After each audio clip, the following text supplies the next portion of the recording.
Hi third graders, it's Miss Phillips here. Today I have a lesson for you on planting vegetables.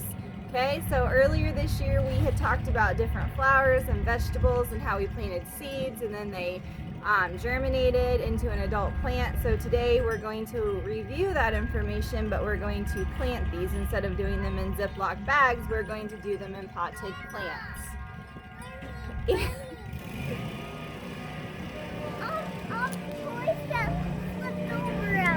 Okay, just a second, Mom is teaching. Okay, so in these plants and these potteds that you can see, the thing about it when you plant them is you want to make sure that they have room for water to drain. So in these two pots, they have filters down here in the round spots, and this allows for the rainwater to go through the soil and to drain out the bottom without rotting your roots. Okay, these two plant pots did not have a filler in them. So to speed this up, I already have this pot ready for us, and this one I have added rocks in the bottom of it, and that is used for drainage so the roots do not rot.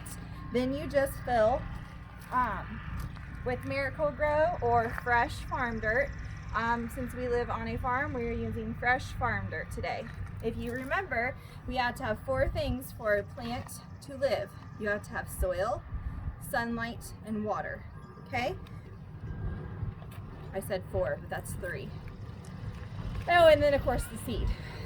So, we are going to plant today sugar snap peas. Okay?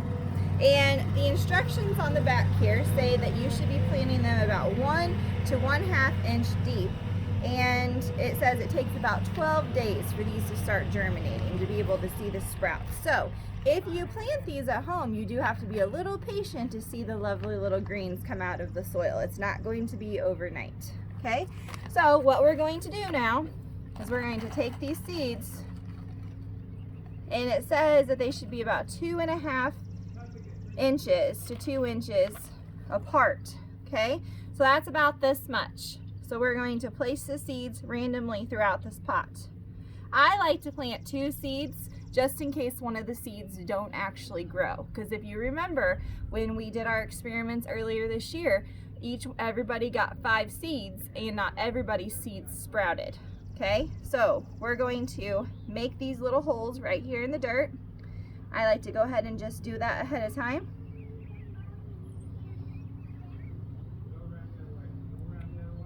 Right? And so we have 6 holes, I believe. Yes, 6 holes. So I'm going to now take 2 seeds and drop them into my holes. Just like that. This is a great family activity, or just to get you out and get some vitamin D from that sun, since we have been in so long because of the virus. Now that we've dropped the seeds, we're going to simply cover up the dirt and the seeds. If you have big clumps like this, you want to make sure that you do break that up and crumble it. It allows the plants to come up and sprout easier. Okay, and then we're going to cover that one up. All right, and if you want, say you didn't get them quite deep enough, now would be a great time to go and get that shovel if you needed to, and just get yourself another shovel of dirt and then just cover up the top a little bit more, and that gets a little bit deeper down in the thing. So we have some seeds left over. I'm just going to put those seeds back into our plant to use into a different pot. And let me grab my watering can real quick. Arizona, just 1 second. It's a leech. Okay. And what I have here is Memphis's Batman watering can that we're going to be using today to water these seeds. So you want to make sure that you get the soil nice and wet.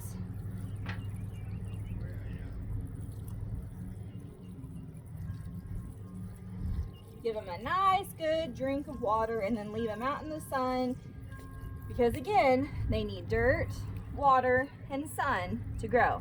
So I do give it a good, nice, thirsty drink to where the soil looks very moist, and then I come back in a little bit and see if it's soaked it through, and if it has, I'll water it again. Okay?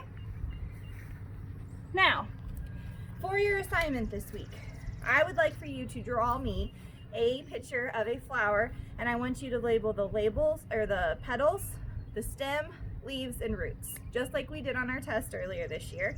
And then you can either have your guardian, parents, grandparents take a picture of that, email it to me, or upload it onto our Google Classroom. Or when we have our Google Meet, you can share them with the rest of the class. The second part of your assignment this week is that I am testing you to see, will a garden grow better in these potted plants right here, okay? Or will it be a more traditional garden that my mother has planted? And you will see here, we have tomato plants, okay? These are going to be your tomato plants. We have some cucumbers in the back. On that side, we have zucchini. This is going to be planted directly down into the earth, okay? So these are just boxes to help with weeds. So your assignment this week is, which garden will produce the best vegetables? My potted plants that are in smaller and individualized, or the traditional huge garden that my mother has planted? Hope to see you soon. Miss you guys. Bye.